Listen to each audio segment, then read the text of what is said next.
A pecuária brasileira enfrenta um desafio silencioso, mas que compromete a produtividade e a sustentabilidade: a degradação das pastagens. Segundo especialistas, a perda da capacidade de suporte, presença de plantas invasoras e até erosão são sinais de alerta que exigem ação imediata. Olha, existem vários sinais, que a gente pode observar numa pastagem em processo de degradação. Eu começaria pela perda da capacidade produtiva. Então, se você tem uma forrageira que produz 20 toneladas de matéria seca por hectare ano, ela começa a reduzir 15, 10. Como você vai interpretar isso? Você vai perceber a capacidade de lotação dos animais. O capim já não vai crescer tão rápido, certo? Os animais, o capim, ao não crescer, ao não recuperar, certo? A pastagem vai diminuir a altura. Os animais, se permanecerem nessa área, eles vão começar a perder peso, então vai emagrecer. Vai começar a morrer plantas, então você vai começar a perceber falhas, e aonde morre plantas, o banco de semente de plantas invasoras ou plantas daninhas, ele começa a se manifestar. Então começa a aparecer ali plantas daninhas, dependendo da região que você está, vai ter diversas plantas características. Quando vai o processo de degradação, vai intensificando, você vai começar a perceber aqueles clarões, intensifica a morte de plantas, começa a vir rebrota. Então nós estamos aqui na região do Cerrado, você começa a ver a rebrotar a vegetação típica de Cerrado.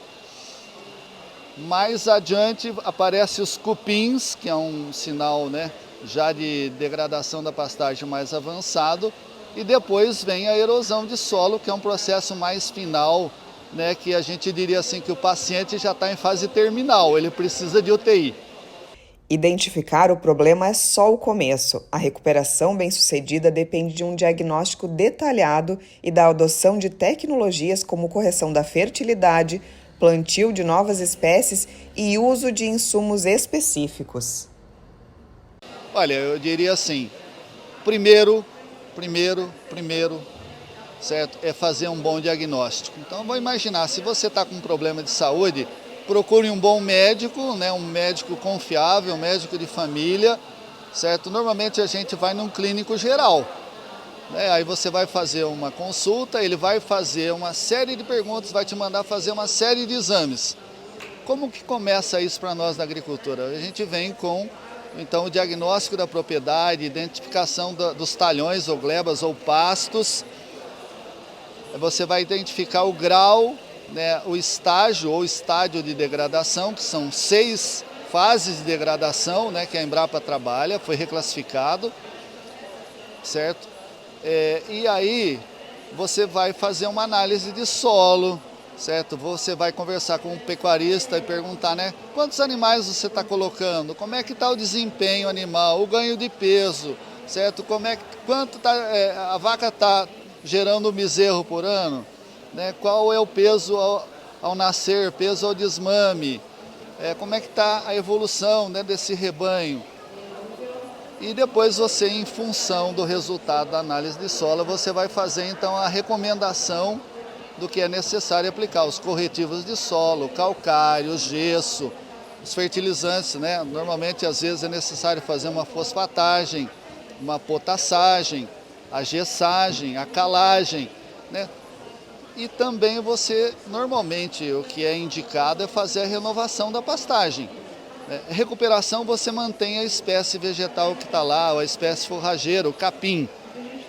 Quando eu faço a renovação, eu vou trocar de espécie. Ora, se eu estou investindo na melhoria desse solo, na recuperação da capacidade produtiva, é indicado que eu use um capim mais responsível, mais exigente, mas que vai produzir uma forragem em quantidade e qualidade melhor para os animais. Do norte ao sul, do Cerrado ao Pantanal, o Brasil abriga uma grande diversidade de solos e condições climáticas. Por isso, cada bioma exige estratégias específicas para a recuperação das pastagens. Sim, o que a gente vê é que cada região tem uma peculiaridade. O Brasil é um país continental. Então, se você está na região sul, você vai procurar espécies forrageiras mais indicadas, Você tem lá os capins do sul, você tem pode lançar mão do azevém, da aveia, certo? Se você vem para o cerrado, né, você está numa região tropical, você vai ter que trabalhar com forrageiras tropicais. Então as braquiárias, os pânicos, né, principalmente. Se você vai para o norte do país, né, você vai procurar espécies que toleram mais o encharcamento, que chove mais lá. Se você vai para o nordeste, você vai procurar espécies que são mais adaptadas para menos chuva.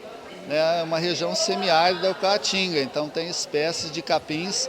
E aí você procura a orientação, né, da Embrapa, assistência técnica da Emater, das empresas, das revendas, dos consultores, para ser mais assertivo nas suas escolhas. E agora, por fim, vamos falar sobre os benefícios ambientais, né, que a recuperação de pastagens oferece.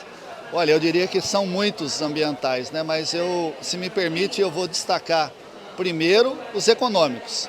Melhora a renda, certo, do produtor, melhora a capacidade de produção e eficiência do sistema, ele vai colocar mais animais por unidade diária ou hectare, esses animais vão ganhar mais peso, certo? Eles vão ficar prontos mais rápido e o produtor, então, seja no corte, vai ter uma maior produção em arroba, seja no leite, leite por hectare, né, vaca dia.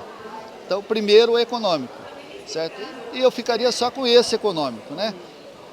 Você tem depois os ambientais. Que benefícios ambientais tem? Se eu intensifico a produção, eu não preciso de abrir mais áreas para pecuária, certo? Então eu vou produzir mais por unidade diária, eu vou ter maior produção.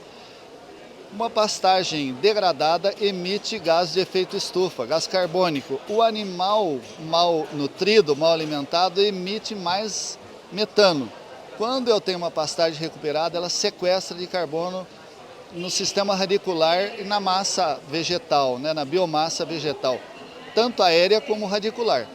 Se eu tenho também uma recuperação de pastagem e tenho um sequestro de carbono, né, por essa biomassa, eu vou conseguir neutralizar a emissão do metano, né, pela fermentação entérica dos animais. E o balanço vai ser positivo. Aí eu posso ter uma carne carbono neutro, uma carne baixo carbono, leite carbono zero. E aí então eu passo também a poder ganhar, ter um adicional no preço do leite, um adicional na arroba do boi e ainda receber por serviços ambientais. E além disso ainda eu tenho a questão da produção de água. A água da chuva vai infiltrar, vai carregar o aquífero, né, e a Agência Nacional de Águas reconhece então como um produtor de água que pode receber por pagamento de serviços ambientais. Recuperar a pastagem vai além da produtividade, melhora a infiltração da água no solo, reduz a erosão, aumenta o sequestro de carbono e contribui com a sustentabilidade ambiental, um ganho reconhecido até pela Agência Nacional de Águas. Certo. A gente tem um pecuarista, né, que tem menos acesso ao conhecimento, o lavorista, pela própria necessidade do sistema, que ele tem que caprichar, porque o empreendimento do investimento retorna ou não em 4 meses, o boi leva 2 anos, 2 anos e meio, 3. Se for bezerro, 1 ano. Então, às vezes, ele meio que está acomodado, está numa zona de conforto e ganhando na escala, mas é insustentável. Então, eu diria para você, né, que o fator cultural, nós temos no Brasil um produtor rural que é, às vezes, tão especializado que é só pecuária de corte ou só pecuária de leite, só lavorista, né, que planta só soja e milho, se for no sul, trigo, né, mas às vezes ele não está fazendo a rotação, ele não está atento a esses detalhes. Depois eu diria que é conhecimento. Né, vencida essa primeira barreira cultural, certo? E entender que a recuperação é necessária. E se você utilizar a integração lavoura-pecuária, um casamento perfeito, a produção da lavoura no curto prazo te paga todo o custo da renovação da pastagem, fica de graça. Então aí é conhecimento, você procurar assistência técnica competente, fazer um projeto, pegar o recurso e ter orientação até a maturação e o payback do projeto, que pode levar, né, 1, 2, 3 até 10, 15 anos se tiver o componente florestal inserido, que é o plantio de árvores. E aí você vai ganhar mais ainda, né, porque você vai botar o burro, o boi na sombra e o dono também. Com planejamento, orientação técnica e adoção de boas práticas, recuperar áreas degradadas é um investimento que traz retorno produtivo, ambiental e sustentável. Um caminho sem volta para quem quer produzir mais e melhor.